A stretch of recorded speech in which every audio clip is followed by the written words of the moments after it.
This pasta is bright, silky and full of flavour. The perfect quick midweek dinner that feels like something special. Let's go. First, get your pasta on. Bring a big pot of salted water to the boil and cook until just al dente. Before you drain it, make sure to scoop out a good mugful of that starchy pasta water.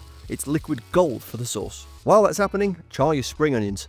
Heat a splash of olive oil in a pan, lay them in and let them blister and soften, turning now and then until they're tender and smoky for about 4 to 5 minutes. Transfer them to a board, allow them to cool, slice them finely and set aside. Back to the pan. Add another drizzle of oil and gently fry the sliced garlic until golden and fragrant, and be careful not to burn them. Tip the spring onions back in. Now bring it all together. In goes your pasta, a ladle of pasta water, a few spoonfuls of vegan cream cheese and the zest and juice of a lemon. Toss everything together until the pasta is glossy, silky and perfectly coated. Add more pasta water if you need to loosen it up. Time to finish. Scatter over crushed hazelnuts and a drizzle of olive oil and dig in. A simple, elegant pasta with smoky spring onions and a lemony, creamy sauce.